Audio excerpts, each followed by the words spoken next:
आज या चिखली शहरामध्ये राजा टॉवरच्या खाली उद्याचा भगव्याचा टॉवर उभारण्यासाठी आदरणीय शिवसेनेचे पक्षप्रमुख उद्धवजी बाळासाहेब ठाकरे यांचं आगमन झाले। आपण जोरदार टाळ्यांच्या गजरात त्यांचं स्वागत करा। शिवसेनेची मुलुक मैदानी तोप सन्माननीय संजय राऊत साहेब इथं आलेले आहेत, त्यांचंही जोरदार टाळ्यांच्या गजरात स्वागत करा। सन्माननीय अंबादासजी दानवे आले, त्यांचंही जोरदार टाळ्यांच्या गजरात स्वागत करा। आणि मी विनंती करतो आता या बुलढाणा लोकसभेत ज्यांनी विडा उचललाय आणि ज्यांनी आदरणीय उद्धवजींना शब्द दिलाय की इथं लोकसभेवर शिवसेनेचा भगवा फडकल्याशिवाय स्वस्थ बसणार नाही असं शब्द देणारे सन्माननीय, नाव सांगायला पाहिजे तुमचं आता, नरेंद्रभाई खेडकर आपल्यासमोर आपलं मनोगत व्यक्त करतील। सर्वप्रथम छत्रपती शिवरायांना तसेच आदरणीय शिवसेना प्रमुख बाळासाहेब ठाकरे यांना वंदन करतो। मंचकावर उपस्थित आपल्या सर्वांचं आवडतं महाराष्ट्राचं लाडकं नेतृत्व आमचे पक्षप्रमुख आदरणीय उद्धवजी ठाकरे साहेब कुठल्याही चौकशाला न घाबरता 102 दिवस आज जाऊन पुन्हा एकदा भगवा गरगर गरगर फिरवत आलेले आमचे संजयजी राऊत साहेब, विरोधी पक्षनेते अंबादासजी दानवे साहेब, उपस्थित आमचे पश्चिम विदर्भाचे संपर्क नेते अरविंदजी सावंत साहेब, मिलिंदजी नार्वेकर साहेब, वरुणजी सर देसाई साहेब, मंचकावर उपस्थित सर्वच मान्यवर, जिल्ह्याचे जिल्हा प्रमुख जालिंदर भाऊ बुधवंत, सर्व उपस्थित आजच्या या जनसंवाद कार्यक्रमाला उपस्थित सर्वच आमच्या शिवसैनिक तसेच इतर सर्व बांधवांनो, या ठिकाणी मला आठवतंय की ह्याच राजा टावर आपण अनेकदा गाजवलं मागच्या 37 वर्षामध्ये। कुठेतरी 87 पासून सुरुवात केली, शिवसेनेचा सगळ्या गावागावामध्ये शाखा उघडल्या। शिवसेना प्रमुखांनी 89 ला मोगा हत्याकांड जे RSSचे कार्यकर्ते मारले गेले होते त्याच्या निषेधार्थ महाराष्ट्र बंद केला, त्यावेळेस चिखलीमध्ये गोळीबार झाला साहेब, 3 लोक या ठिकाणी मृत पावले आणि तेव्हापासून हिंदुत्वाच्या लढाई आम्ही लढतो। हे काय सांगतील आम्ही राम मंदिर उभारलं साहेब, 90च्या ऑक्टोबरच्या 30 तारखेला मी स्वतः त्यावेळेस 24 वर्षाचा होतो, त्यावेळेस कार सेवेला गेलो ज्यावेळेस प्रथम कोठारी बंधूचं शहीद झाले होते। 30 ऑक्टोबर 90ची आणि 2 नोव्हेंबरच्या कार सेवेमध्ये मी होतो। 2 नोव्हेंबरच्या गोळीबारामध्ये ज्यावेळेस आम्ही धावत होतो माझ्या समोर एक जण शहीद झाला, तो कुठला आहे म्हणून या जिज्ञासेपोटी त्याला पाय आत नेलं साहेब। त्याच्या खिशातून कागद पडला, एक पिवळी चिठ्ठी होती, त्यावर लिहिलेलं होतं राम शरण गुप्ता, ग्राम सुजागंज, पोस्ट सातेल, बिहार। हनुमानगडीला प्रत जमा झाले, शरयू नदीमध्ये लोकांच्या रक्ताचे पाठ वाहले, आम्ही सुद्धा रक्त सांडलं। म्हणून उद्धवजी जे सांगतात आमचं हिंदुत्व लबाड नाही, हृदयात राम आणि हाताला काम, हे आमचं हिंदुत्व आहे। आणि यांचं हिंदुत्व केवळ करोडोंना बेरोजगार ठेवलं, हातालाही काम मिळालं नाही साहेब। 90ला 95ला 99ला सातत्यानं भाजपला जात असलेला मतदारसंघ मी काय करू, लोकांना तर नांदी लावलं शिवसेनेच्या, पण त्यांच्यासाठी काही सेवा करू शकत नव्हतो। मी काँग्रेसमध्ये गेलो साहेब, काँग्रेसमध्ये गेल्यानंतरही हिंदुत्व सोडलं नाही साहेब। कुठंतरी ज्यावेळेस आमचं दुर्दैवानं 17 नोव्हेंबर 2012ला शिवसेना प्रमुख गेले, सर्वप्रथम श्रद्धांजलीचे बोर्ड या चिखली शहरामध्ये आपणच लावले की नाही तुम्ही सांगा साहेब। 17 नोव्हेंबरला शिवसेना प्रमुखाच्या अंत्यदर्शनासाठी शिवसेना भवनाजवळ मी माझं अंत्यदर्शन त्यांचं घेतलं, अंत्यसंस्कारलाही थांबलो। सातत्यानं काँग्रेसमध्ये असताना शिवजयंती, हनुमान जयंती, महाराणा प्रताप जयंती सगळं आम्हीच केलं, हिंदुत्व कधीच सोडलं नाही। आणि म्हणून पुन्हा एकदा 6 वर्ष पहिले घर वापसी केली, 12 फेब्रुवारी 2018ला घर वापसी केली, 6 वर्ष राहिलो आणि पुन्हा एकदा शिवसेनेचा हा झंझावात आपण सुरू केला। ज्यांच्या सोबत प्रवेश केला त्यांनी गद्दारी केली, 3 वेळेस आमदारकी मिळाली, 3 वेळेस खासदारकी मिळाली, मंत्रिपद मिळालं एकदा। 7 वेळेस तर तिकीट मिळाले, पण पोट भरलं नाही. पुन्हा बेईमानी केली, पलीकडे गेले म्हणून आज गद्दारांना गाडण्यासाठी आपण सगळे जमा झालो आहोत की नाही, हात वर करून सांगा. म्हणून त्या ठिकाणी आपण सगळेच जण, ज्या खासदारानं या जिल्ह्याला 15 वर्षात अविकसित ठेवलं, 45 दिवसापासून खामगाव जालना रेल्वे मार्गासाठी उपोषण सुरू आहे.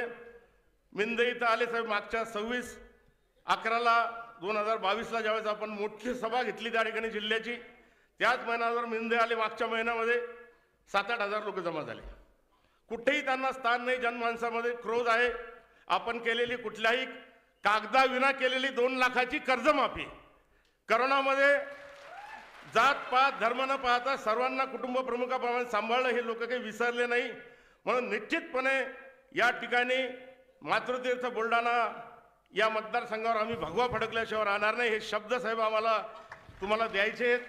निश्चितपणे आम्ही सगळेजण तुम्हाला वचन देतो, आजपर्यंत शिवसेनेचा खासदार जेवढ्या मतानं निवडून आला नाही त्यापेक्षा अधिक मतानं आम्ही विजय होऊन दाखवू, एवढेच शब्द तुम्हाला देतो. थांबतो. जय हिंद, जय महाराष्ट्र.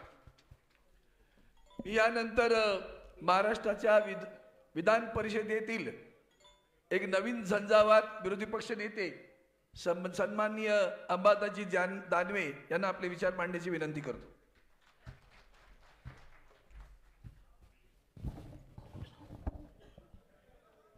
जनसंवाद सभेच्या निमित्ताने इथं उपस्थित शिवसेना पक्षप्रमुख माननीय उद्धवजी ठाकरे साहेब, शिवसेना नेते मान्य संजयजी राऊत साहेब, अरविंदजी सावंत साहेब, उपस्थित सर्व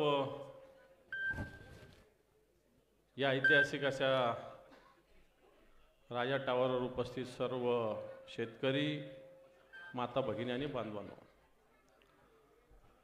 खरं तर या रणरणत्या उन्हात आपण मान्य उद्धवजी ठाकरे साहेबांचं भाषण ऐकायला आलेले आहात.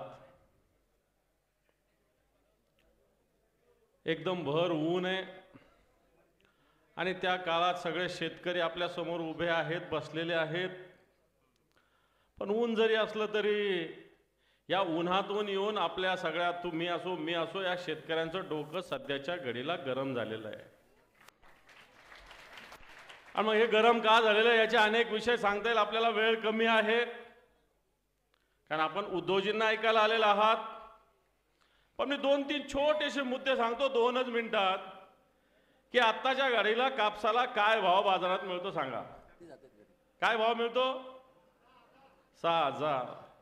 कापसाला हमी भाव काय मिळालेला आहे? 7,900. एक काळ असा होता या महाराष्ट्रात, कापूस एकाधिकार योजना होती आणि जो हमी भाव जाहीर झालेला आहे त्याच्यापेक्षा जास्त भाव बाजारात मिळत होता. आताचं हे उलट सरकार आहे. मग देशातलं असेल नाही तर राज्यातलं असेल, हमी भाव जास्त आहे परंतु बाजारात या कापसाला भाव फक्त 6,000, 5,500, 6,200 पर्यंत. चूक आहे का बरोबर आहे? याला कारण आहे की CCIची खरेदी केंद्र नाही, राज्य सरकारची खरेदी केंद्र नाही. तसंच सोयाबीनचं सुद्धा झालेलं आहे. आणि ज्यावेळेस उद्धवजी ठाकरे साहेब या राज्याचे मुख्यमंत्री त्यावेळेस कापसाला भाव काय होता? 9,000 रुपये भाव होता. 9,000, 10,000 रुपयापर्यंत भाव गेला होता. हे काळ्या पायाचं सरकार आलं आणि शेतकऱ्याच्या माथ्यावर बसलं. आज या शेतकऱ्याला दे माय धरणी ठाय या सरकारने करून ठेवलंय.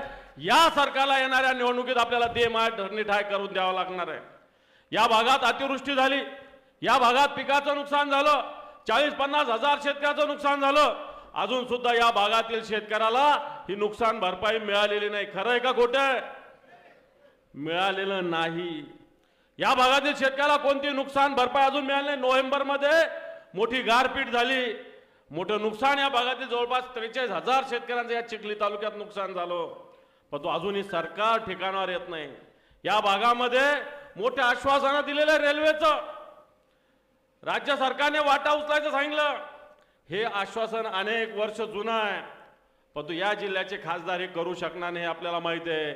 तर येणाऱ्या लोकसभेत हक्काचा खासदार सुद्धा शिवसेनेचा असला पाहिजे, हे सुद्धा आपण लक्षात ठेवा. आपण हे बेभान या जिल्ह्यामध्ये, या तालुक्यामध्ये मोठे भूमाफिया निर्माण झालेले, दुसरे तिसरे कोणी जे गद्दार लोक आहेत ज्यांनी मोठ्या प्रमाणात भूमाफियागिरी या भागात सुरू केली आहे. आणि म्हणून बांधवांना मी जास्त बोलत नाही.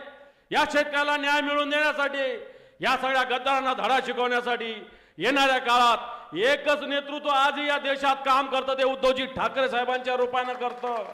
दिल्लीमध्ये शेतकऱ्यावर अन्याय चालू आहे, या महाराष्ट्रात शेतकऱ्यावर अन्याय चालू आहे, या बुलढाण्यात शेतकऱ्यावर अन्याय आहे, या चिखलीमध्ये सुद्धा शेतकऱ्यावर अन्याय आहे. आणि या अन्यायाला वाचा फोडायची तर आपल्याला उद्धवजी ठाकरे साहेबांच्या नेतृत्वाखाली आगामी काळात आपली ही मूठ बुलंद करावी लागेल आणि या लोकांना घरी पोहोचावं लागेल. मात्र त्याचा संकल्प आपण करावा अशी विनंती करतो आणि थांबतो. जय हिंद, जय महाराष्ट्र. यानंतर मी विनंती करतो आदरणीय सामनाचे कार्यकारी संपादक आणि उभ्या महाराष्ट्रात ज्यांनी धमाल उडवली ते माननीय खासदार शिवसेना नेते संजयजी राऊत साहेब.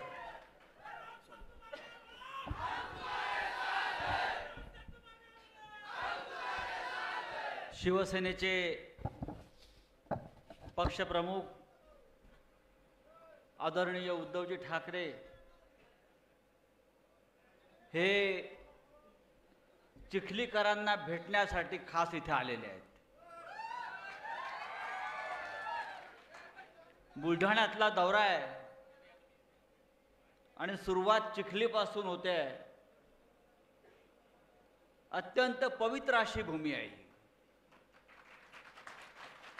रेणुका मातेचं स्थान तर आहेच आणि छत्रपती शिवाजी महाराज यांच्याशी संबंधित असलेला हा जिल्हा आहे.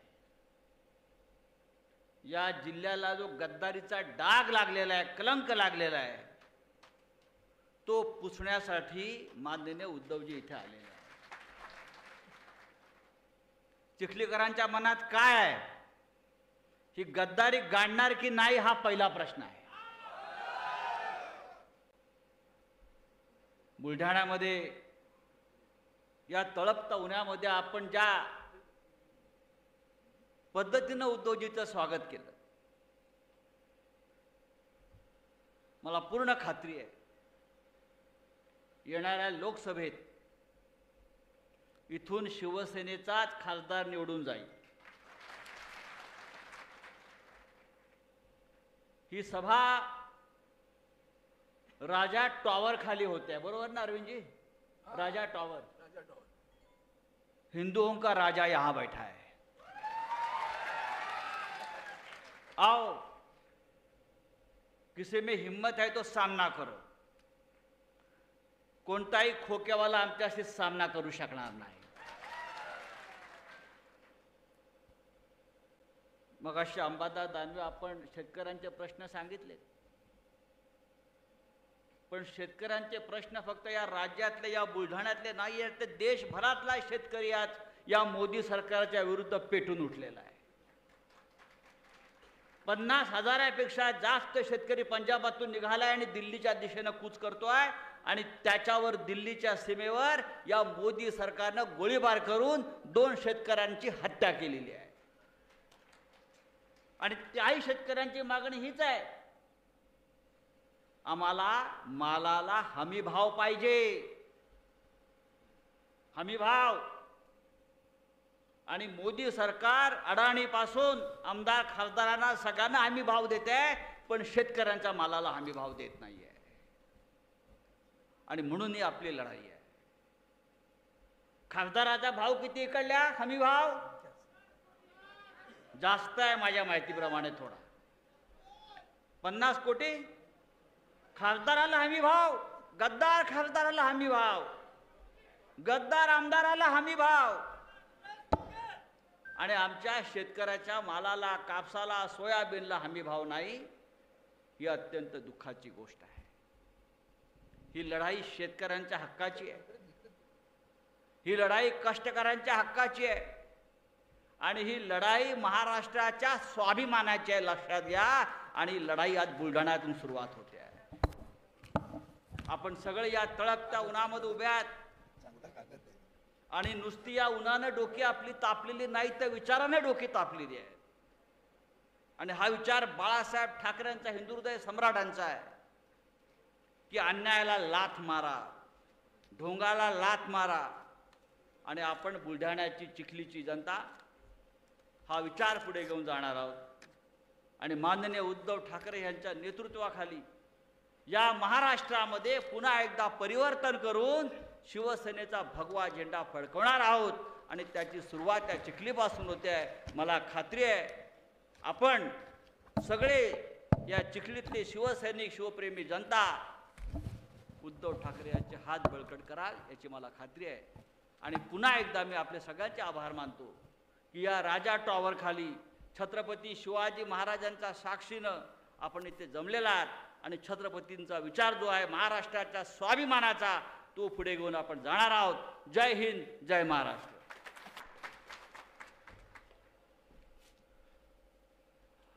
आता ज्यांची आपण प्रतीक्षा इतका वेळ करत होता ते उभ्या देशात आज कुणी नजरेला नजर भिडवत नाही, कुणी आवाजही करत नाही, कुणी हिम्मत करत नाही, पण महाराष्ट्राचा सह्याद्री हिमालयाला सुद्धा आव्हान देतो आणि महाराष्ट्राचे एकमेव नेते जे दिल्लीलाही आजही दाखवून देत आहेत की महाराष्ट्राचा स्वाभिमान शिल्लक आहे. स्वाभिमान, महाराष्ट्राचा धर्माभिमान, ते आदरणीय उद्धवजी ठाकरे साहेब यांना विनंती करतो आपण या जमलेल्या आमच्या बुलढाण्यातील चिखलीमधील निष्ठावंत शिवसैनिकांना मावळ्यांना संबोधित करा ही विनंती करतो. हॅलो, छत्रपती शिवाजी महाराज की जय भवानी. अरे कोण आला, रे कोण आला. आदरणीय साहेब,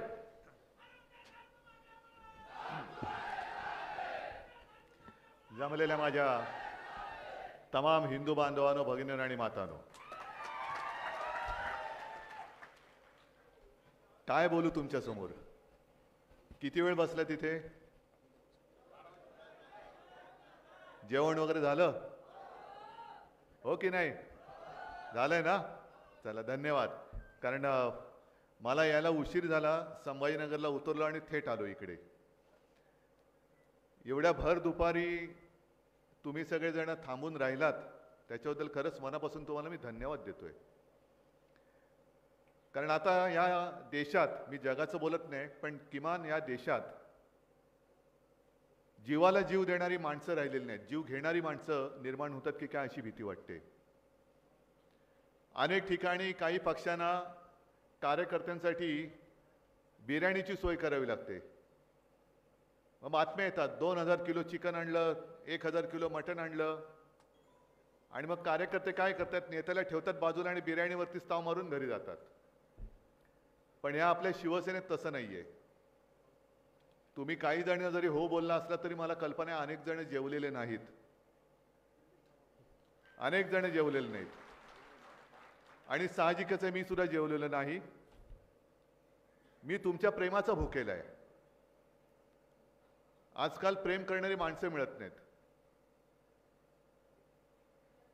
तुमच्या समोर येण्यापूर्वी मी विचार करत होतो, कारण आता सभा माझ्या सुरू झाल्यात. या सभा म्हणजे माझा कुटुंब संवाद आहे की माझ्या कुटुंबाला मी भेटतोय. जो उल्लेख माझ्या आधीच्या वक्त्याने केला की यावेळेला गद्दाराला गाडायचा,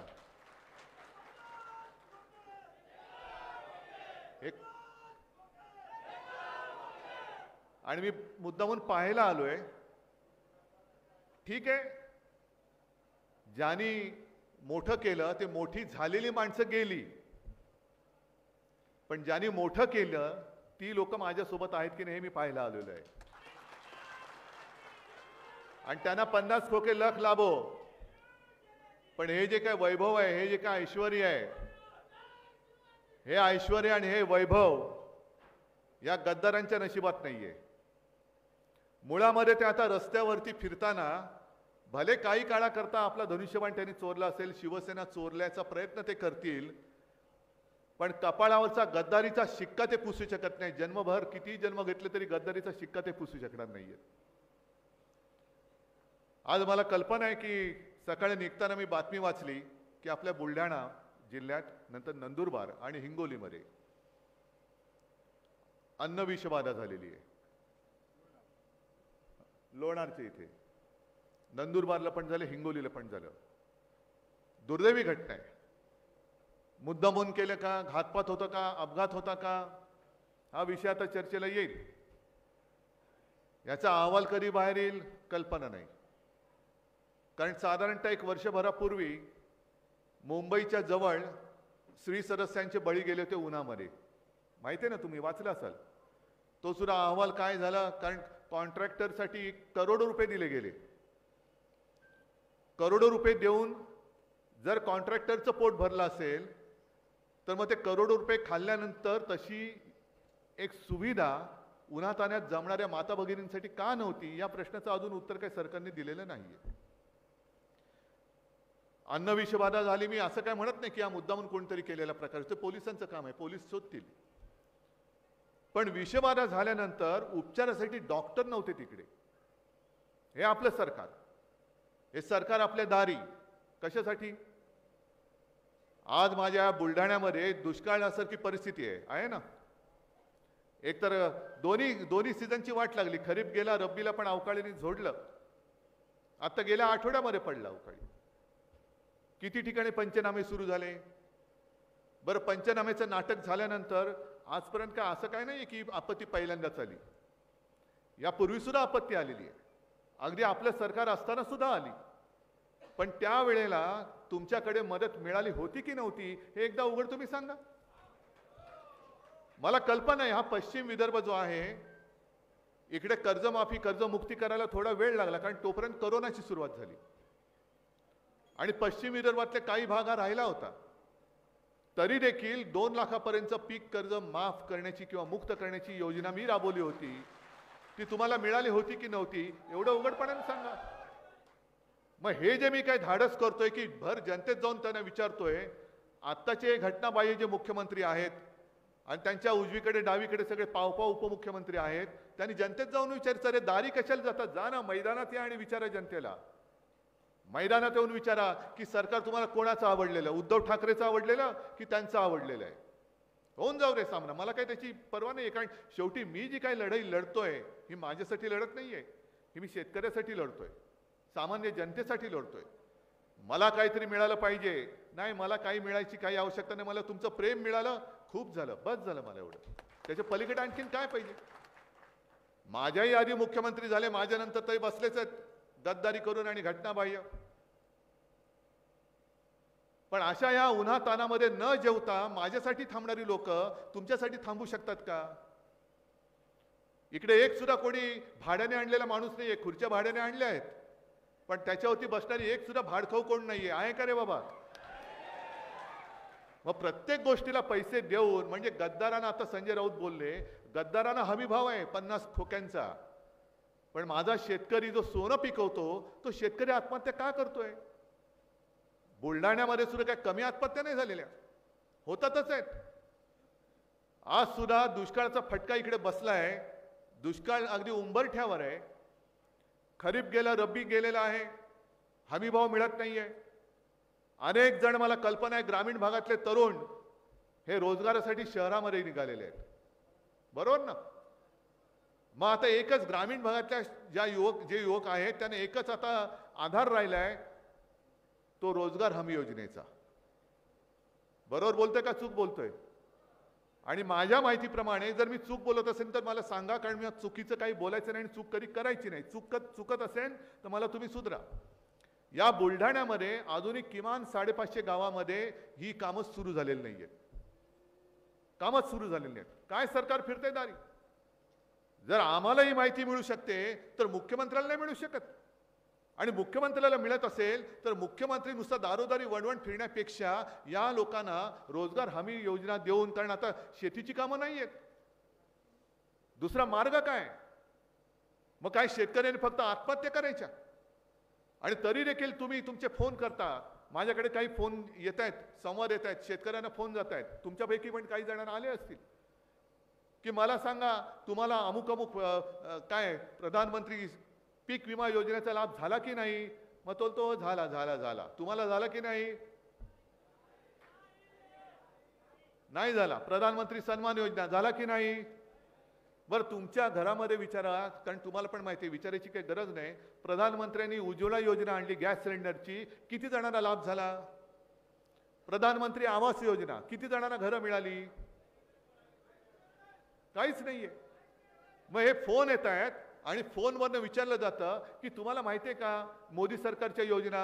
मग तो एक साधा कोणतरी शेतकरी असतो, तो बोलतो हो माहिती आहे.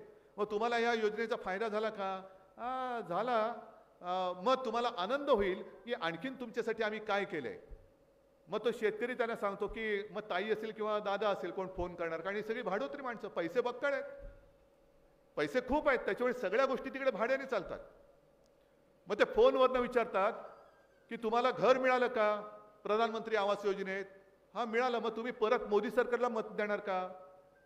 तर त्या एका शेतकऱ्याने सांगितलं, या विदर्भातलाच आहे, बुलढाणा किंवा अकोल्यातला असेल, की यापूर्वी आम्ही भाजपला मत दिलेलं आहे, पण आता एक वेळ आम्ही मुलाबाळांचं आत्महत्या करू पण पुन्हा भारतीय जनता पक्षाला मत देणार नाही. का? तर सोयाबीनचे भाव काय आहेत, पूर्वी काय होते, आत्ता काय आहेत? कापसाचे भाव काय आहेत, पूर्वी काय होते, आत्ता काय आहेत? बरं, एक कायदा त्यांनी केलाय, हमी भाव तुम्हाला किती पाहिजे होता, तुम्ही काही बोला, पण आम्ही जो काय बोलू तोच हमी भाव. बरं ठीक आहे, तो तरी द्या. पण हमी भावापेक्षा कमी दरात जर का कापूस कोणी खरेदी केली तर तो गुन्हेगार असेल. म्हणजे व्यापारी हा कापूस खरेदी करतायत, त्याने एक कल्पना काय केली की शेतकऱ्याकडनं एक हमीपत्र लिहून घ्यायचं की हमी भावापेक्षा कमी दरात तुला मला कापूस विकायला काही माझी हरकत नाही, ना हरकत प्रमाणपत्र. आता पोलिसांना सांगा तुम्ही त्याच्यावर गुन्हा काय दाखल करणार, करू शकतात. पण सरकारला काहीच कळत नाहीये. सरकार म्हणजे मोदीजी त्यांनी जे काही भाषण केलं लोकसभेमध्ये, देशाच्या पंतप्रधानांनी देशाचे पंतप्रधान म्हणून भाषण करायला पाहिजे होतं, त्यांनी भाजपचा नेता म्हणून भाषण केलेलं आहे. भाजपचा नेता अब की बार 400 पार. अरे मग का घाबरला तेवढे? का तुम्ही आमच्या सगळ्या आमदार खासदार साध्या शिवसैनिकांवरती गुन्हे दाखल करतायत? ईडी, सीबीआय, इन्कम टॅक्स हे काय तुमचे घरगडी आहेत? आणि त्या घरगड्यांना सुद्धा सांगतो की तुम्ही आता त्यांचे घरगडी असाल, उद्या आमचं सरकार येते, आमचं सरकार येणार, तुम्ही तुमचं काम करा. तुम्ही जर का राजकारणात लुडबुड कराल तर जेव्हा राजकारण आमच्या ताब्यात येईल तेव्हा तुमचं काय करायचं हे आम्ही आज ठरवून ठेवलेलं आहे. पण जर मी गोरगरिबांचा आवाज उठवला, आणि मला इथे सुद्धा शेतकऱ्यांना विचारलं किती शेतकरी आलेत ना, तुम्ही बातम्या बघता का जरा टीव्हीवरती काय चाललंय, वृत्तपत्रात काय येते, उत्तरातले शेतकरी कसे रस्त्यावरती उतरलेत. आत्महत्या त्यावरचा उपाय नाहीये. आत्महत्या केल्यानंतर ज्यांनी आत्महत्या केली त्यांच्या घराची काय वाट लागले बघून या तुम्ही. जे सांगतात प्रधानमंत्री आवास योजनेमध्ये तुम्हाला घर दिलं, तुम्हाला छप्पर दिलं, अरे आत्महत्या केलेल्या शेतकऱ्याच्या घराचं छप्पर उडालेलं आहे, कुटुंबाचं छप्पर उडालेलं आहे, काय चाटायचं तुमचं प्रधानमंत्री आवास योजनेतलं घर? दिलं घर, पण घरातला करता करविता शेतकरी त्याने आत्महत्या केली, काय करायचे घर?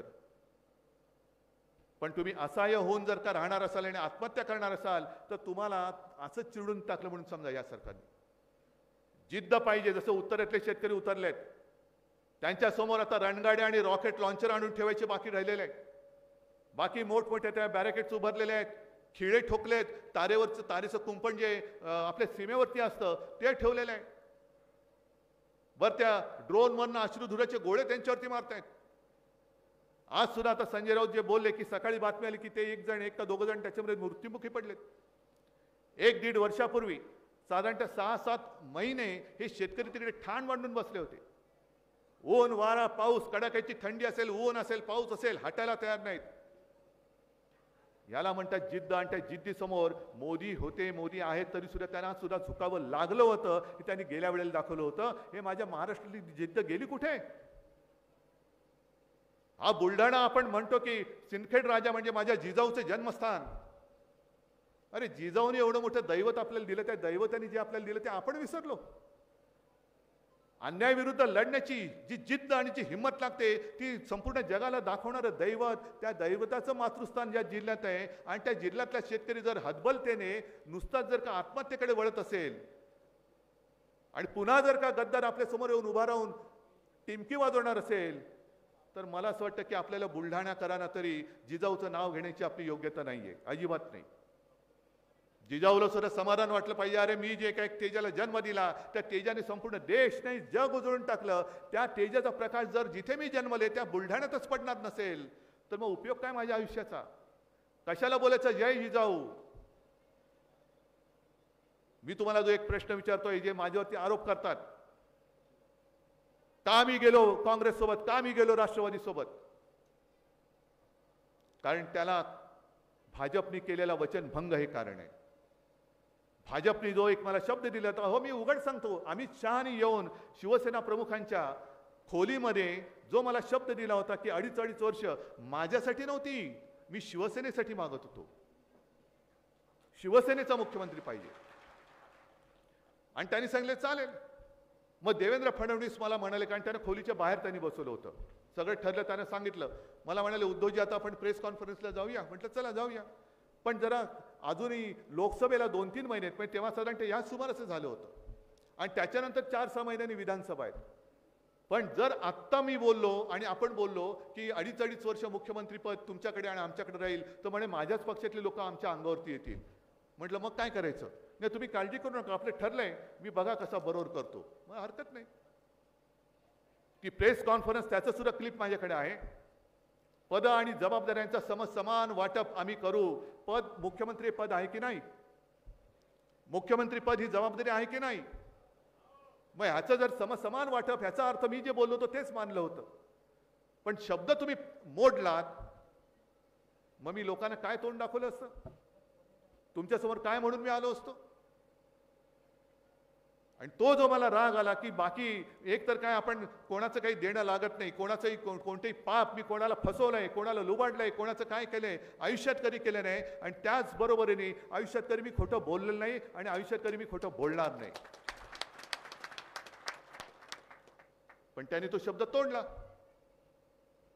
तो शब्द तोडल्यानंतर मी मग अरविंद सावंतला सांगितलं, अरविंद सावंत तिकडे मंत्री होते केंद्रात, मी फोन केला आणि अरविंदला सांगितलं, अरविंद आपल्याला राजीनामा द्यावा लागेल. आणि अरविंदने सुद्धा एखाद्या सैनिकासारखं सांगितलं, मला विचारलं नाही मी काय करू, माझं काय चुकलं. अरविंद म्हणाले येस सर. एका क्षणात अरविंदने राजीनामा देऊन टाकला. राजीनामा दिल्यानंतर सुद्धा प्रधानमंत्र्यांनी विचारलं नाही का तू राजीनामा देतोयस. एक मंत्रिमंडळातला सहकारी, तो सुद्धा शिवसेनेचा, म्हणजे ज्या शिवसेनेने तुम्हाला संकट काळात मदत केली. अहो मोदीजी जेव्हा वाजपेयी तुम्हाला कचऱ्याच्या टोपलीत टाकायला निघाले होते, तेव्हा फक्त आणि फक्त एकमेव हिंदू हृदय सम्राट शिवसेना प्रमुखाने तुमची बाजू घेतली होती. आणि मोदीजींना पाठिंबा देण्यासाठी सुद्धा राजनाथ सिंहांनी मला फोन केला होता. आज जो हार घातला ना सगळा मोठा, मला माहित नाही फोटोमध्ये किती लोक आले असतील, या ना. मी तर माझं म्हणणं, मी इकडे उभा राहतो, अख्खा मोठा हार घ्या, सगळी माझी जनता जनार्दन आहे, तो त्या हाराच्या फोटोत येऊ द्या. पण एक व्हिडिओ सगळीकडे फिरतोय, मोदीजींचा सत्कार, मोठा हार, राजनाथ सिंग तेव्हा अध्यक्ष होते तेव्हा, पण तेव्हाचे अध्यक्ष आता काय हालत झाले. त्यांना वाटलं आपल्याला सगळ्यांना मिळून हार आहे म्हणून त्यांनी डोकं घातलं मध्ये. त्यांना अमित शहाने का कोण सांगितलं चला बाहेर, म्हणजे फक्त मोदी आणि मोदीच, बाकी कोणी नाही. आणि तिथेच माझं जो काय संताप होतो तो तिकडे होतोय. तुम्ही जे म्हणता की आम्ही घराणेशाहीच्या विरुद्ध आहोत, आम्ही म्हणतो आम्ही तुमच्या हुकुमशाही आणि तुमच्या एकाधिकारशाहीच्या विरुद्ध आहोत. अमित शहाना काय जाते बोलायला. अमित शहा काल परवाकडे बोलले की मोदीजी पुन्हा सत्तेवर आल्यानंतर घराणेशाही मुळापासून संपवून टाकतील. कोणाला संपवणार? आम्हाला. ही आमची घराणेशाही, हे सुद्धा आमचं घराणं आहे, संपवा हिंमत असेल तर या. काय म्हणे बोलतात, उद्धव ठाकरेंनी त्यांच्या मुलाला मुख्यमंत्री करायचंय आणि शरद पवारांनी त्यांच्या मुलीला मुख्यमंत्री करायचंय. बरं ठीक आहे मला करायचंय, पण यांनी मतं दिली तर होतील ना, यांनी मतं दिली पाहिजेत. मुख्यमंत्री पद म्हणजे काय ते बीसीसीआयचं अध्यक्षपद नाही, जसं जय शाहला बसवलं तुम्ही तिकडे. अहो माझं घराणं अगदी प्रबोधनकारांच्या पासून आणि त्यांच्या आधीपासूनचं महाराष्ट्राच्या समोर आहे. हे आमचं ठाकरे घराणं आहे.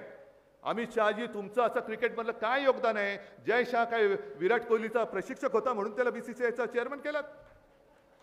काय जय शहाचं क्रिकेटमधलं योगदान काय आहे मला सांगावं. मुंबईची फायनलची मॅच सुद्धा अहमदाबादला नेणं हे एवढंच त्याचं कर्तृत्व. म्हणजे महाराष्ट्रामध्ये सगळं काय येतंय. मी गुजराती लोकांच्या विरोधात नाही, गुजरातच्या विरुद्ध नाही, अजिबात नाहीये.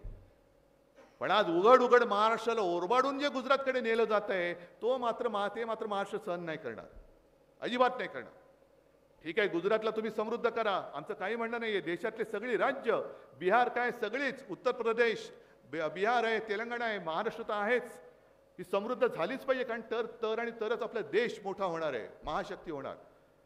पण याचा अर्थ असा नाही की महाराष्ट्राचं वैभव ओरबाडून तुम्ही गुजरातला नेणार आणि गुजरात शासित महाराष्ट्र करणार असाल तर पहिली भाजपच्या पेकाटात लाथ हा शिवरायाचा महाराष्ट्र घातल्याशिवाय राहणार नाही. ही लढाई केवळ त्यांना 400 पार व्हायचंय म्हणून नाही. आम्हाला कोणीतरी मोदींच्या विरुद्ध काहीतरी आकस आहे, अजिबात नाही. आम्ही हुकुमशाहीच्या विरुद्ध आहोत, एकाधिकारशाहीच्या विरुद्ध आहोत. आणि मी प्रत्येक सभेत जे बोलतो तेच सुद्धा बोलतोय, कारण बुलढाण्यात सुद्धा इकडे तर त्यांचाच आमदार आहे. म्हणजे घराणेशाही नको, पण पीए किंवा पीएस चालेल, बरोबर ना. माझा सहकारी कोणी असेल, पीए माझं बॅग उचलणारं चालेल, पण घराणेशाही नाही चालणार. आणि ती तर शिवसेना प्रमुखांची हिंदुत्ववादी अजिबात नाही. माझे लाचार सगळे भक्त असतील ते चालतील. पण इथल्या सगळ्या भाजपच्या कार्यकर्त्यांना सुद्धा सांगतोय, RSSच्या कार्यकर्त्यांना सांगतोय, अरे तुम्ही कोणासाठी मेहनत करताय? काल परवाकडे अशोक चव्हाण तिकडे गेले, त्याच्या आधी अजितदादा गेले. निवडणुकीला तेच उभे राहणार. म्हणजे तुम्ही ज्यांच्यासाठी मेहनत करताय, म्हणजे जुने काँग्रेसवाले तुम्हाला पुन्हा पाहिजे असतील तर भाजपला मतदान करा, अशी तुमची काय टॅगलाईन आहे की काय? म्हणजे भाजपला मतदान आणि जुने काँग्रेसवाले तिकडे खासदार करा, आमदार करा. मग तुमची मेहनत गेली कुठे, जाणार कुठे? आणि त्याहीपेक्षा महत्वाचं म्हणजे हा प्रश्न मी तुम्हाला सगळ्यांना विचारतोय, केवळ उद्धव बाळासाहेब ठाकरे हा तर ताठमानेने उभा आहे, कारण तुम्ही त्याच्यासोबत आहात. पण ही लढाई माझ्या एकट्याची नाही, ही लढाई तुमची आहे. आणि तुमच्या पिढ्या, पुढच्या पिढ्या, तुमची मुलं, तुमची नातवंड ही लोकशाही जगावी अशी वाटतात का हुकुमशाही जगावीशी वाटतात, हे तुम्ही ठरवायचं. आणि ज्याला वाटेल त्याला मतदान करा. चला, गद्दार असेल, हुकुमशाहीच्या बरोबर गेलाय, चालते हुकुमशाही, करा मतदान.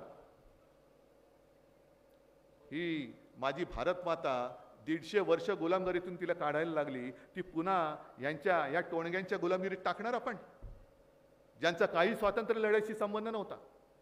यांच्या धोत्रात, यांच्या पदरात पुन्हा ही माझी भारत माता टाकणार तुम्ही? जे स्वातंत्र्य आपण मिळवलं ते पुन्हा त्यांच्यात टाकणार तुम्ही? आणि ते जर टाकायचं नसेल तर इथून फक्त आपल्या शिवसेनेचा, कारण त्यांची शिवसेना मी मानत नाही. त्या कोणतरी धोंड्याने, तो निवडणूक आयोग आहे त्याचं नाव तर मी धोंड्यास ठेवले, कारण तू जर माझ्या पक्षाचं नाव माझ्या आजोबाने आणि वडिलांनी ठेवलेलं जर तू त्यांना देत असेल तर तुझं नाव ठेवलेलं सुद्धा आम्ही बदलतो. ही लोकशाही आहे आणि लोकशाहीच्या अधिकारात मी निवडणूक आयोगाचं नावच बदलतो. जा धोंड्या, आजपासून तू.